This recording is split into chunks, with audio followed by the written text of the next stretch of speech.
Then Pharaoh spoke to Joseph, saying, "The land of Egypt is before you. Have your father and brothers dwell in the best of the land. Let them dwell in the land of Goshen."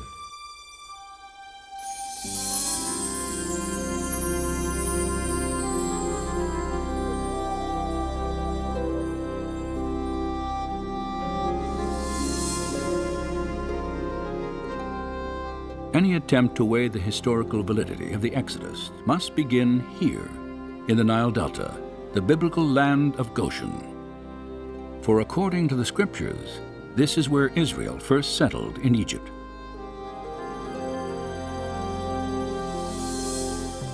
Nearly 4,000 years ago, the Hebrew patriarch Joseph, then a prisoner in Egypt, is said to have interpreted Pharaoh's dream foretelling 7 years of abundant harvest, followed by 7 years of devastating famine. After delivering this prophecy, Joseph was commissioned to oversee the harvest and storage of grain throughout the land.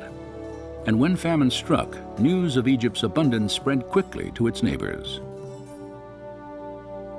There is, again, plenty of extra-biblical as well as biblical evidence of constant moving back and forth between Palestine and Egypt, particularly in times of famine. When famine ravaged Canaan, fear of starvation led Joseph's father, his 11 brothers and their wives and children, to leave their homeland and make the 200-mile journey southwest into Goshen. And as Egypt prospered under Joseph's leadership, a grateful Pharaoh offered his family permanent sanctuary in the richest area of the empire. The biblical record dates these events at early in the 19th century BC. But have archaeologists ever confirmed that a significant Canaanite population once inhabited northeastern Egypt during this time? Over the past 4 decades, extensive investigation has established the presence of ancient Israel in the Nile Delta. In 1966, just outside the small town of Cantir, an Austrian research team headed by Dr. Manfred Bietek made the first of a remarkable series of discoveries. Ruins at an excavation site called Tel El Daba are remains of what is now believed to be the earliest Israelite settlement in Egypt. Studies of pottery fragments and construction techniques have verified that primitive mud walls here were once part of an unfortified village built by Canaanite farmers in the middle of the 19th century BC.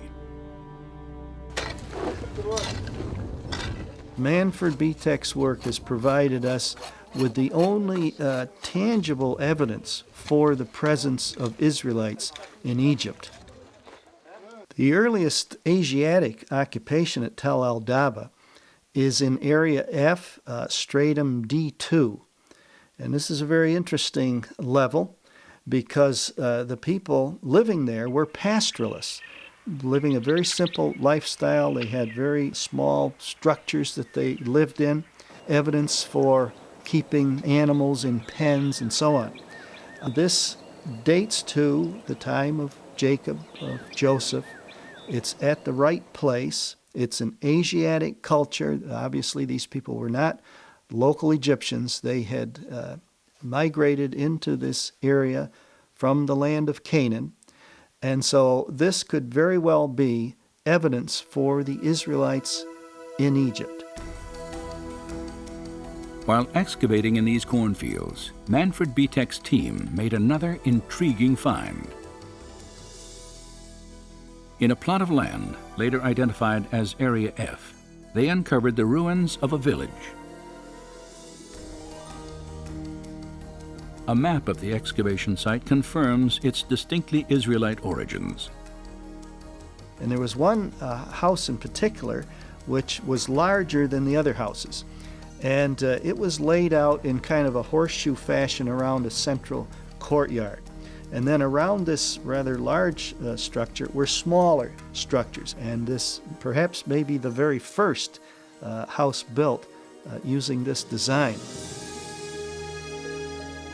Archaeologists immediately recognized that the design of this horseshoe-shaped dwelling was identical to structures built in Israel centuries later. It was a prototype of Hebrew architecture constructed near the time Joseph was believed to have lived in Egypt.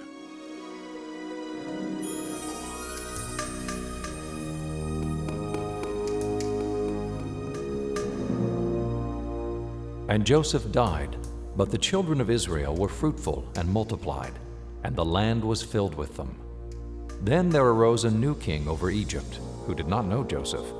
And he said, "Look, the people of the children of Israel are more and mightier than we. Come, let us deal with them, lest they join our enemies and fight against us."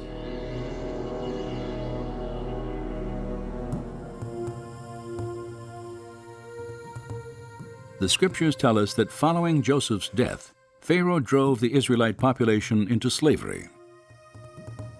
Several archeological discoveries have also confirmed this aspect of the biblical account.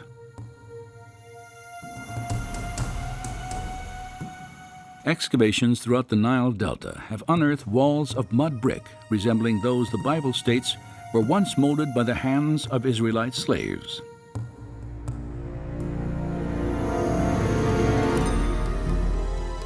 This practice was vividly illustrated in an 18th dynasty tomb painting depicting foreign slaves making bricks from mud and straw. An inscription on the mural echoes the slave master's dreaded warning. "The rod is in my hand, be not idle."